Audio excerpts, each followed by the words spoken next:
Il n'avait ni le look d'une pop star, ni le nom qui fait vendre, ni le soutien d'un grand label. On se moquait de ses cheveux roux, de sa timidité maladive, de son apparence banale. Et pourtant, aujourd'hui, il remplit les stades du monde entier. Voici l'histoire d'Ed Sheeran, la revanche d'un outsider. Né en 1991 à Halifax, en Angleterre, Ed Sheeran grandit dans une famille modeste, baignée dans l'art et de la musique. Très jeune, il tombe amoureux de la guitare, écrit ses premières chansons. Mais dès le début, les critiques sont violentes. À l'école, on se moque de lui. Trop roux, trop effacé, pas beau gosse. Dans l'industrie, on lui dit que son image ne passera jamais à la télé.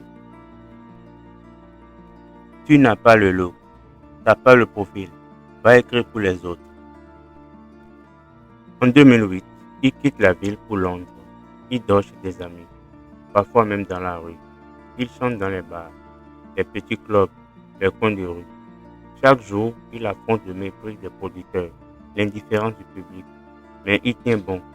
Il écrit, il compose, il enregistre des EP artisanaux et il les vend seul après des concerts improvisés.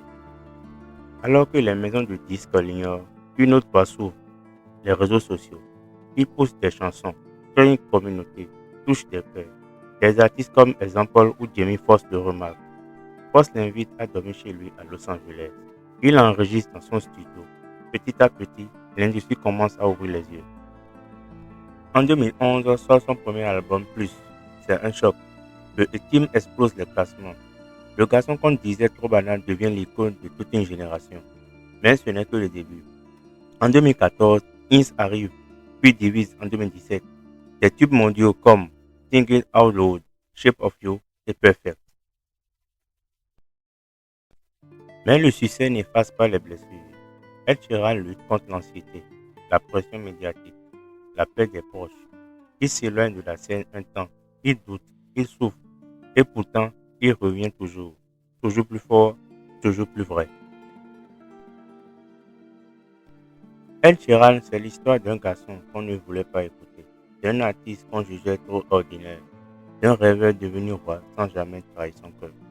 Il n'a jamais changé pour plaire, et c'est pour ça que le monde l'a aimé.